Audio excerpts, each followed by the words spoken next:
Est-ce que vous pouvez nous parler un petit peu du Hellfest Off, là où vous avez joué? Comment ça s'est passé et quel est votre sentiment au niveau de votre show?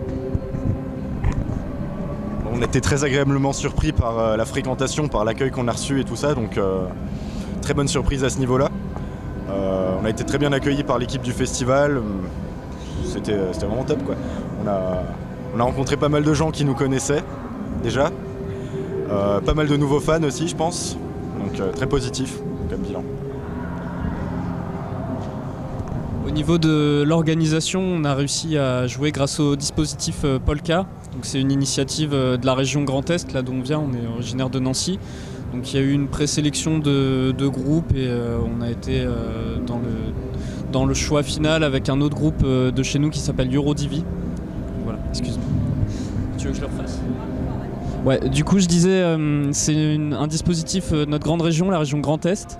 Donc il y a une présélection de groupes, donc on a été les heureux gagnants avec un groupe alsacien qui s'appelle Eurodivi. Alors justement, comme tu nous parlais de Nancy, c'est la ville dont vous êtes originaire, est-ce que certains d'entre vous ont fait la MAI ou pas du tout en fait? Oui, le bassiste Valentin et moi l'avons fait en 2013 en fait, c'est là-bas qu'on s'est rencontrés. Et voilà, du coup ça a été très formateur je pense. Et il y a énormément de très bons musiciens qui sortent de cette école. Je pense qu'il y a une bonne réputation dans le milieu et voilà, c'était un peu à l'origine du groupe on va dire, cette rencontre. Vous faites beaucoup de dates, vous tournez beaucoup. Comment ça se passe en termes de booking? Qui s'en occupe? Comment vous arrivez à décrocher des dates aussi régulières? Pour l'instant, on gère absolument tout nous-mêmes sur le plan des dates. Donc c'est un gros travail. C'est un gros travail donc de fond, quoi. Contacter les assos, contacter les salles et tout ça. Et voilà, on est assez content mine de rien des résultats qu'on a réussi à obtenir depuis la création du groupe, donc fin 2014. On espère que ça va continuer.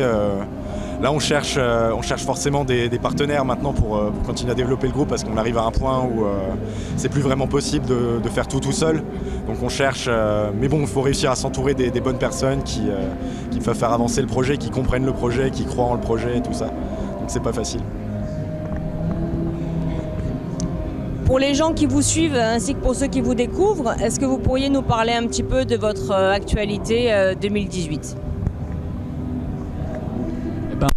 Là pour nous la prochaine actualité ça va être beaucoup de dates. Donc ça recommence la semaine prochaine, on ouvre pour Soulfly à Épinal dans une salle qui s'appelle La Souris Verte.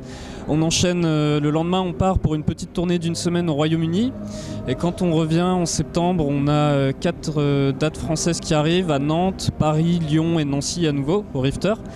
Et voilà, dans le même temps, on est en train de préparer notre prochain album. Donc là, on va démarrer la phase de mix en revenant du Hellfest. On vise une sortie pour début de l'année prochaine. En termes de stratégie, si jamais vous en avez une, quelle est-elle pour sortir votre épingle du jeu à aujourd'hui où, grâce à Internet, les groupes peuvent se faire connaître, mais aussi l'inconvénient, c'est qu'il y en a un pléthore et c'est pas forcément facile d'avoir une visibilité. Déjà, je pense qu'on essaye de proposer beaucoup de contenu, on essaye de se produire le plus possible, de sortir le plus de vidéos possible aussi sur Internet, de proposer du live, des clips, des playthroughs, tout ça. Donc après, pour se démarquer, on essaie déjà forcément dans notre musique de trouver une personnalité, de la développer, tout ça le plus possible. Ce sera encore plus le cas sur le prochain album. Après, voilà, il faut se produire beaucoup, il faut se faire voir. Et au niveau de la stratégie, pour l'instant, voilà, comme je disais tout à l'heure, on est encore en grande partie indépendant et voilà, on va continuer ce travail de fond, quoi. Je vais profiter pour t'interviewer un petit peu quand même parce qu'on ne te sollicite pas beaucoup mais on voudrait quand même t'entendre. Aujourd'hui sur le Hellfest, donc dimanche, quel est ton groupe préféré et pourquoi ? Moi je pense que pour le dimanche ça va être ces petites flèches. Parce que je suis ce qu'ils font depuis plusieurs années. Leur dernier album m'a beaucoup plu aussi. Et ça sera la première fois que je les vois en live, donc je les attends avec impatience en fait.